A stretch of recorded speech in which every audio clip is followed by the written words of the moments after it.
বিসমিল্লাহির রহমানির রহিম। প্রিয় সহকর্মীবৃন্দ, আসসালামু আলাইকুম। আজ দীর্ঘ 6 বৎসর পর আপনারা আবার একসাথে ফ্যাসিস্ট মুক্ত বাংলাদেশে একত্রিত হতে পেরেছেন। সেজন্য আল্লাহর কাছে হাজার শুকরিয়া আদায় করছি। দীর্ঘ ফ্যাসিবাদী বিরোধী সংগ্রামে যারা শহীদ হয়েছেন এবং সম্প্রতি জুলাই আগস্টের ফ্যাসিবাদী শাসকদের নির্মম ভয়াবহ দমন নীতির কারণে গণহত্যায় যারা শহীদ হয়েছেন তাদের প্রতি আমি শ্রদ্ধা জানাচ্ছি। যারা আহত হয়েছেন তাদের প্রতি জানাচ্ছি আন্তরিক সমবেদনা। আমি চিকিৎসার কারণে যুক্তরাজ্যে অবস্থান করলেও আমি সব সময় আপনাদের পাশেই আছি। দীর্ঘ 15 বছর গণতন্ত্রের জন্য, আমার মুক্তির জন্য আপনারা যে নিরন্তর সংগ্রাম করেছেন এবং আমাদের অসংখ্য সহকর্মী প্রাণ দিয়েছেন, জুলুম নির্যাতনের শিকার হয়েছেন এবং প্রায় 1.25 লক্ষ মিথ্যা মামলায় জর্জরিত হয়েছে, এখন আদালতের বারান্দায় ন্যায় বিচারের জন্য ঘুরে বেড়াচ্ছেন। আপনাদের এ ত্যাগ শুধু দল নয়, জাতি চিরকাল স্মরণ রাখবে। দেশ আজ এক সংকটময় সময় অতিক্রম করছে।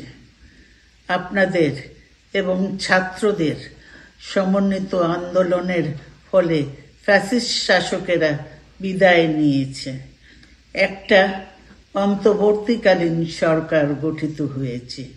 তাদের কাছে জনগণের প্রত্যাশা, রাষ্ট্র মেরামতের ন্যূনতম সংস্কার দ্রুত সম্পন্ন করে গণতান্ত্রিক ব্যবস্থায় ফিরে যাওয়ার জন্য সকলের কাছে গ্রহণযোগ্য একটি নির্বাচন অনুষ্ঠান সম্পন্ন করা।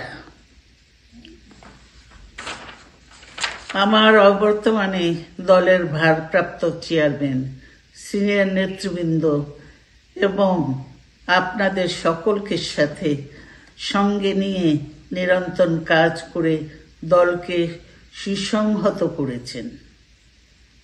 আমি আপনাদের ধন্যবাদ জানাচ্ছি। আমি বিশ্বাস করি আপনারা শহীদ প্রেসিডেন্ট জিয়াউর রহমানের আদর্শে আরো উজ্জীবিত হয়ে আগামী নির্বাচনে সাফল্যের জন্য ঐক্যবদ্ধভাবে কাজ করবেন। এমন কোনো কাজ করবেন না যাতে আপনাদের এতদিনকার সংগ্রাম, আত্মত্যাগ বিফলে যায়। আমাদের সব সময় শহীদ প্রেসিডেন্ট জিয়াউর রহমানের সেই উক্তি মনে রাখা দরকার, ব্যক্তির চেয়ে দল বড়, দলের চেয়ে দেশ। বাংলাদেশের সর্বস্তরের মানুষ, বিশেষ করে তরুণ সমাজ আজ এক ইতিবাচক গণতান্ত্রিক পরিবর্তনের জন্য উন্মুখ হয়ে আছে। ক্ষুদ্র ক্ষুদ্র সংকীর্ণতা ভুলে দেশ ও জাতির বৃহত্তর স্বার্থে আমাদের কাজ করতে হবে। এখনো ফ্যাসিস্টদের দোসররা এবং বাংলাদেশের শত্রুরা গণ অভ্যুত্থানের মাধ্যমে প্রাপ্ত অর্জনকে নস্যাৎ করার জন্য গভীর চক্রান্তে লিপ্ত রয়েছে।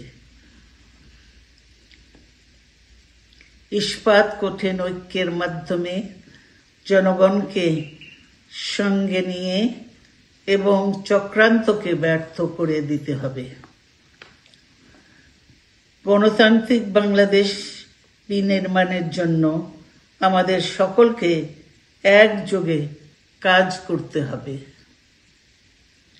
আসুন আমরা আগামী দিনগুলোতে শহীদ জিয়াউর রহমানের স্বপ্নের আধুনিক, সমৃদ্ধ, গণতান্ত্রিক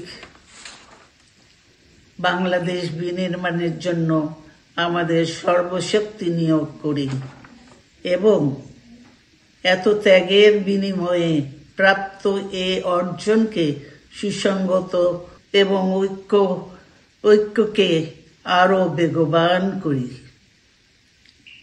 আমি যুক্তরাজ্য থেকে অসুস্থ অবস্থায় আপনাদের আহ্বান জানাতে চাই, আসুন জনগণকে সম্পৃক্ত করে বাংলাদেশ জাতীয়তাবাদী দলকে পূর্বের ন্যায় আন্দোলন, সংগ্রাম ও রাষ্ট্র পরিচালনায় নেতৃত্ব প্রদানে আরো ঐক্যবদ্ধ এবং সুসংগতভাবে গড়ে তুলি। আপনাদের মাধ্যমে ছাত্র, যুবক সহ দেশবাসীর কাছে আহ্বান রাখতে চাই, আসুন প্রতিহিংসা, প্রতিশোধ নয়, পারস্পরিক ভালোবাসা ও ভ্রাতৃত্বের মাধ্যমে আমরা সকলে মিলে আমাদের প্রিয় মাতৃভূমিকে, বাংলাদেশকে সত্যিকার অর্থেই একটি বাসযোগ্য, উন্নত ও গণতান্ত্রিক রাষ্ট্রে পরিণত করি। আল্লাহ হাফেজ। বাংলাদেশ জিন্দাবাদ।